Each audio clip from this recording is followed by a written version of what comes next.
Chapter 28. Now it happened in those days that the Philistines gathered their armies together for war, to fight with Israel. And Achish said to David, "You assuredly know that you will go out with me to battle, you and your men." So David said to Achish, "Surely you know what your servant can do." And Achish said to David, "Therefore I will make you one of my chief guardians forever." Now Samuel had died, and all Israel had lamented for him and buried him in Ramah, in his own city. And Saul had put the mediums and the spiritists out of the land. Then the Philistines gathered together and came and encamped at Shunem. So Saul gathered all Israel together, and they encamped at Gilboa. When Saul saw the army of the Philistines, he was afraid, and his heart trembled greatly. And when Saul inquired of the Lord did not answer him, either by dreams, or by Urim, or by the prophets. Then Saul said to his servants, "Find me a woman who is a medium, that I may go to her and inquire of her." And his servants said to him, "In fact, there is a woman who is a medium at Endor." So Saul disguised himself and put on other clothes, and he went, and 2 men with him. And they came to the woman by night, and he said, "Please conduct affiance for me, and bring up for me the one I shall name to you."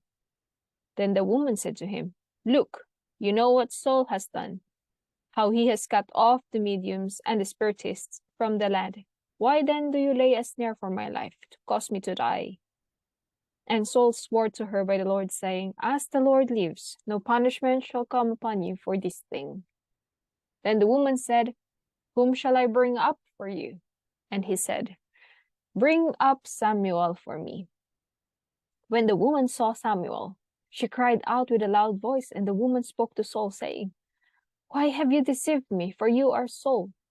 And the king said to her, "Do not be afraid. What did you see?" And the woman said to Saul, "I saw a spirit ascending out of the earth." So he said to her, "What is his form?" And she said, "An old man is coming up, and he is covered with mantle." And Saul perceived that it was Samuel, and he stood with his face to the ground and bowed down. Now Samuel said to Saul, "Why have you disturbed me by bringing me up?" And Saul answered, "I am deeply distressed, for the Philistines make war against me, and God has departed from me, and does not answer me any more, neither by prophets nor by dreams. Therefore I have called you, that you may reveal to me what I should do." Then Samuel said, "So why do you ask me, seeing the Lord has departed from you, and has become your enemy? And the Lord has done for himself as he spoke by me, for the Lord has torn the kingdom out of your hand, and given it to your neighbor David, because you did not obey the voice of the Lord, nor execute his fierce wrath upon Amalek. Therefore the Lord has done this thing to you this day. Moreover, the Lord will also deliver Israel with you into the hand of the Philistines. And tomorrow you and your sons will be with me. The Lord will also deliver the army of Israel into the hand of the Philistines." Immediately Saul fell full length on the ground, and was dreadfully afraid because of the words of Samuel. And there was no strength in him, for he had eaten no food all day or all night. And the woman came to Saul and saw that he was severely troubled, and said to him, "Look, your maidservant has obeyed your voice, and I have put my life in my hands, and heeded the words with which you spoke to me. Now therefore please, heed also the voice of your maidservant, and let me set a piece of bread before you, and eat, that you may have strength when you go on your way." But he refused and said, "I will not eat." So his servants, together with the woman, urged him, and he heeded their voice. Then he arose from the ground and sat on the bed. Now the woman had a fatted calf in the house, and she hastened to kill it. And she took flour and kneaded it, and baked unleavened bread from it. So she brought it before Saul and his servants, and they ate. Then they rose and went away that night. Chapter 29. Then the Philistines gathered together all their armies at Apec, and the Israelites encamped by the by a fountain which is in Jezreel. And the lords of the Philistines passed in review by hundreds and by thousands. But David and his men passed in review at the rear with Achish. Then the princes of the Philistines said, "What are these Hebrews doing here?" And Achish said to the princes of the Philistines, "Is this not David, the servant of Saul, king of Israel, who has been with me these days or these years? And to this day I have found no fault in him since he defected to me."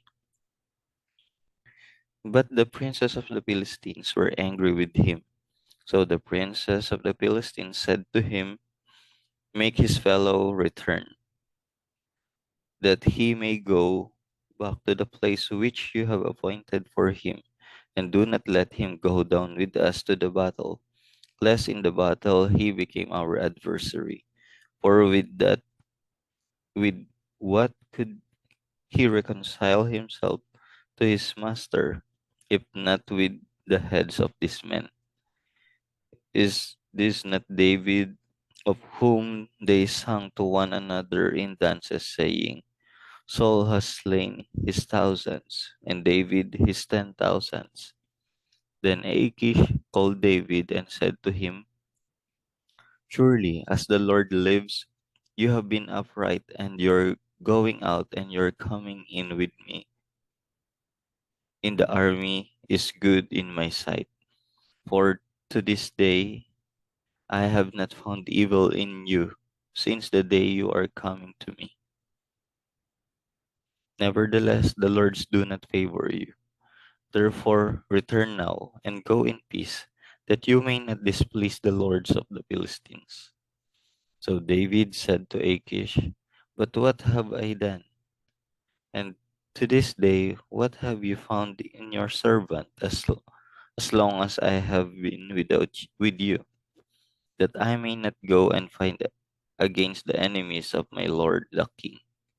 Then Achish answered and said to David, "I know that you are as good in my sight as an angel of God. Nevertheless, the princes of the Philistines have said, He shall not go up with us to the battle. Now therefore, rise early in the morning with your master's servants, who have come with you. And as soon as you are up early in the morning and have light, depart." So David and his men rose early to depart in the morning, to return to the land of the Philistines, and the Philistines went up to Jezreel. Chapter 30.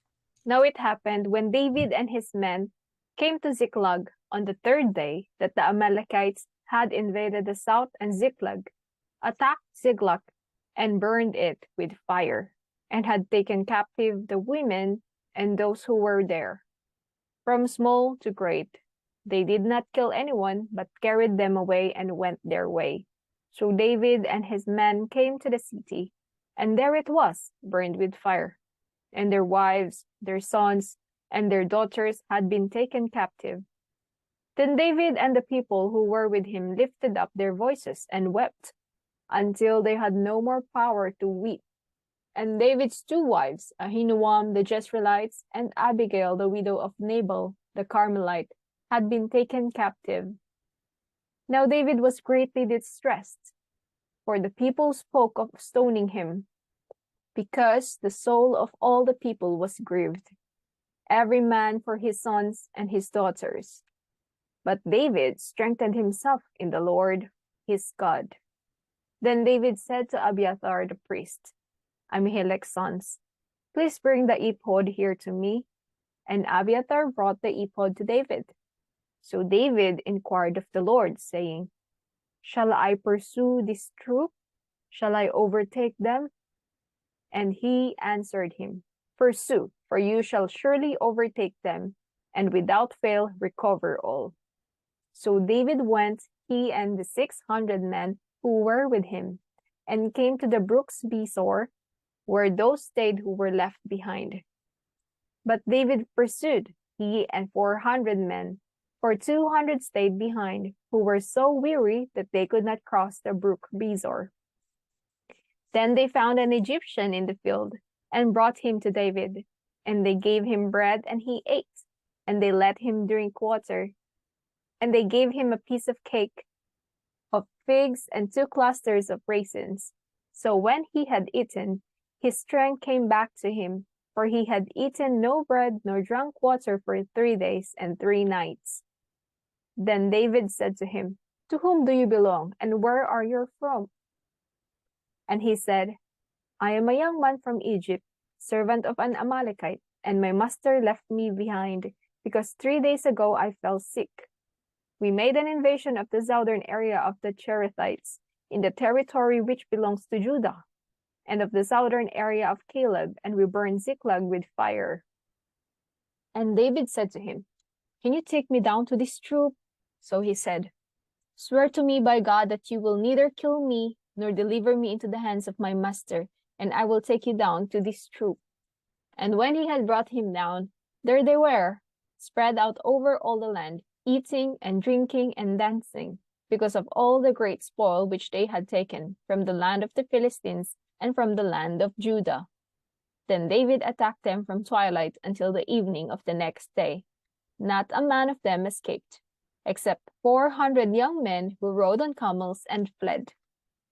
So David recovered all that the Amalekites had carried away, and David rescued his 2 wives, and nothing of theirs was lacking, either small or great, sons or daughters, spoil or anything which they had taken from them. David recovered all. Then David took all the flocks and herds they had driven before those other livestock, and said, "This is David's spoil." But David said, Now David came to the 200 men who had been so weary that they could not follow David, whom they also had made to stay at the brook Besor. So they went out to meet David and to meet the people who were with him. And when David came near the people, he greeted them. Then all the wicked and worthless men of those who went with David answered and said, "Because you did not go with us, we will not give them any of the spoil that we have recovered, except for every man's wife and children, that they may lead them away and depart."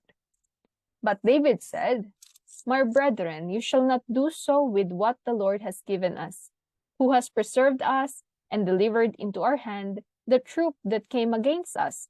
For who will heed you in this matter? But as his part is who goes down to the battle, so shall his part be who stays by the supplies. They shall share alike." So it was from that day forward. He made it a statute and an ordinance for Israel to this day. Now when David came to Ziklag, he sent some of the spoil to the elders of Judah, to his friends, saying, "Here is a present for you from the spoil of the enemies of the Lord." To those who were in Bethel, those who were in Ramoth of the south, those who were in Jether, those who were in Arwer, those who were in Siphmoth, those who were in Eshtemoa, those who were in Rachel, those who were in the cities of the Jerahmeelites, those who were in the cities of Kenites, those who were in Hormah, those who were in Korashan, those who were in Atach, those who were in Hebron, and to all the places where David himself and his men were accustomed to rove.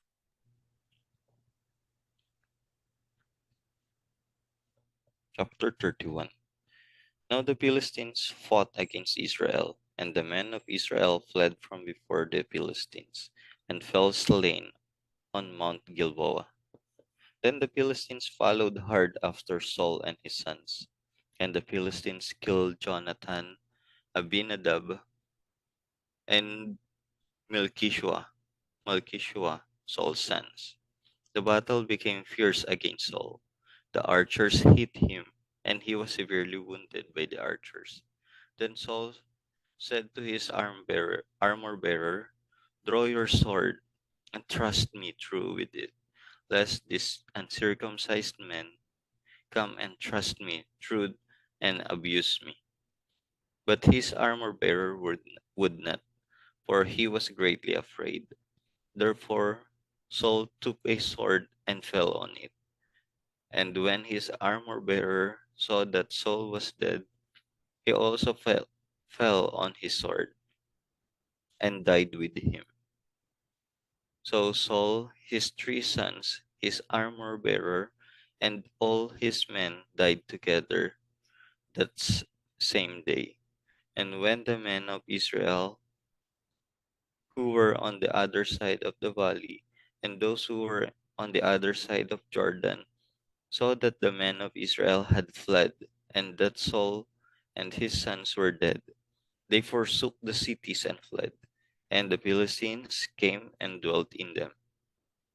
So it happened the next day, when the Philistines came to strip the slain, that they found Saul and his 3 sons fallen on Mount Gilboa, and they cut off his head and stripped off his armor, and sent word throughout the land of the Philistines to proclaim it in the temple of their idols and among the people. Then they put his armor in the temple of the Ashtoreth, and they fastened his body to the wall of Bethshan. Now, when the inhabitants of Jabesh Gilead heard what Philistines had done to Saul, all the valiant men arose and traveled all night, and took the body of Saul and the bodies of his sons from the wall of Bethshan, and they came to Jabesh and burned them there. Then they took their bones and buried them under the tamarisk tree at Jabesh, and fasted 7 days.